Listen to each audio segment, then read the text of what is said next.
Hi, how's it going? This is Resident of Collinwood for YouTube, here to review To Be Night Beguile. Let's see, make sure I get this right. Book 7, Chapter 9, The Storm Isn't in the Air.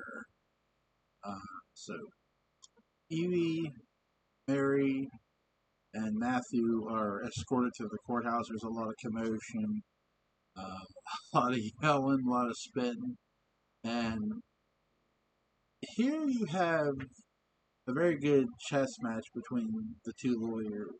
You also have Mary pleading guilty, but Lear quickly says the only reason she pleaded guilty is because she didn't want to. She doesn't want to, affect her friends. These women are no, he pointed out, these women are no more witches than I am invisible.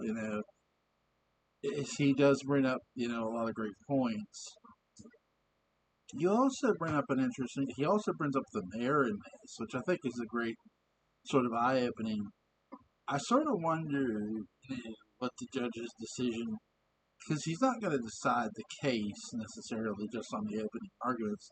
He's going to decide whether this will. Okay, here's your opening arguments. We're not going to decide who. Okay, you call your first witness. You call your first witness. But if I'm the judge, I sort of want. I'm making sure, because a mayor is a very powerful figure. If I'm the judge, no one's taking the fifth. There's God, which I don't know if you can do that. I don't think you can. It's going to be interesting to see who testifies and what actual evidence they bring forward. I don't none. Um, if I'm Avie, I'm throwing Jacqueline under the bus right here. This is where I mentioned. Oh no, there is a witch. Her name's Jacqueline Gray, and she's probably in this courtroom right now, disguised as somebody. You want to know how I came back from the dead? I'll gladly tell you. I'm just like I'm just saying, fuck it, fuck it all. Is what they're gonna say. They're gonna say no. That's absurd. You're accusing this woman of being a witch, right? That would be funny. That would be funny. Um, I do like how you have back Nathan, who's escorting Churchill out the courthouse. He also thanks. Um, he also tells.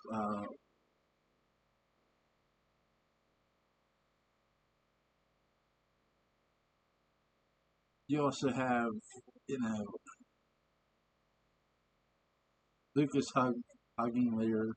Um, do they think they have a chance? They need a Hail Mary, because Lear knows this is not going to be easy. Mary's not going to help out a fight. You can never tell with any court case.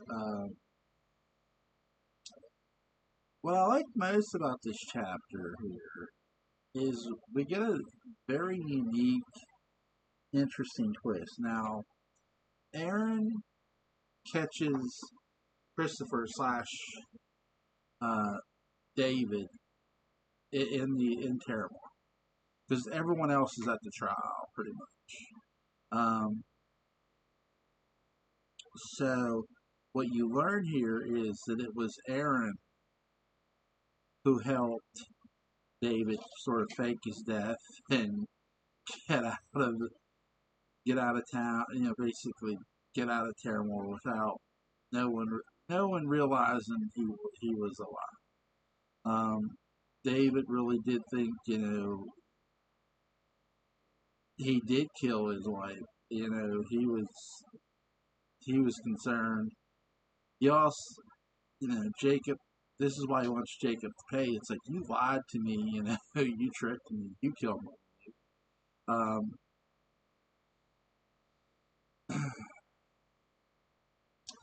I think that was a really interesting, because Aaron's been around forever.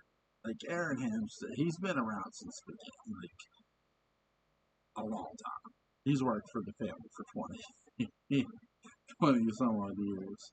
Uh, it goes to show you, because the one question I sort of had with the help, if you will, I'm not just talking, because Celeste was once help here. What I'm wondering with the help was, where does their conscience sort of lie in all of this? And you're getting sorry, you're sort of getting a glimpse of at least one person's sort of conscious, if you sort of got that with, uh, the redheaded girl from before, where her conscience lied. That you're more getting that here now, and I do wonder how the rest of them feel. Um, about the whole situation. It's interesting to see that Aaron did help David, who's Christopher. And Christopher slash David, he wants to find Sebastian. Um, he wants to find his son. He also knows, he has learned, hey, your son, yeah, he's not quite what you think he is. So he tells him to find Charlotte, because Charlotte has the ability to find Sebastian. She has powers. And we have an interaction with Jonathan and Sebastian at the lighthouse where David jumped, which is interesting. And Jonathan isn't in his right mind, obviously. But we have a very... I feel like I skipped over something. I did not. Okay, sorry. You have a very interesting conversation here. He says the vision of Jacqueline dead on the floor, that he feels Jacqueline's dead. Now Jacqueline is not dead. I'm sort of wondering if Sebastian sort of knows it. He's just maybe just not telling Jonathan everything. Because, I mean, do you really want to tell Jonathan, hey, you know that woman who wants you dead? Is she alive? So because, again, these characters do keep things from themselves. Just because they're having a conversation with somebody doesn't mean they're fully telling them everything all the time.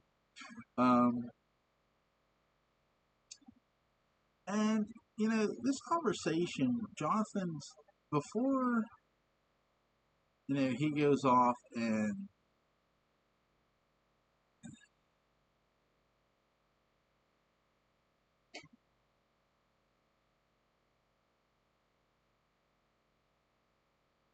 before Jonathan goes off, he tells them about this place in Europe.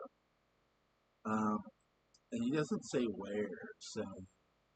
And Sebastian's thinking about going to this place, and he's making inquiries. Jonathan goes off to...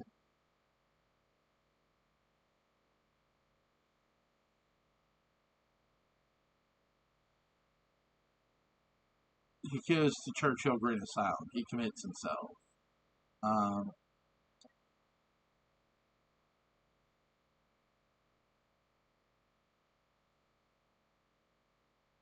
Sorry, it's Jonathan who writes his friend in a man who lived in America most of his life, but followed a secretive, dark world of the underground filled with people that Jonathan did not understand at the time. The meaning Sebastian and Jacqueline, he now did. So, Jonathan has had ties to other worldly creatures, we'll say. And again, he didn't realize that at first, until he didn't realize he had, not that he had ties, but he didn't realize how many people were like that. He realized after meeting Sebastian and Jacqueline, hey, clearly there's more than what I thought. There's this whole other world that maybe I should have paid a lot more attention to. So we have a very interesting dynamic on of there's other creatures that are like Sebastian. And you might say, well, we've seen multiple witches, but seen multiple vampires or multiple werewolves. So I sort of wonder, my three biggest questions into this entire book here. Obviously, the trial outcome. That's, but I sort of wonder: is there more coming from Matthew? Like, is there more coming from Matthew's side? Because remember, Matthew's family has very special abilities. So are we going to see his sister real, or is that for she forever? Also, I sort of wonder, like,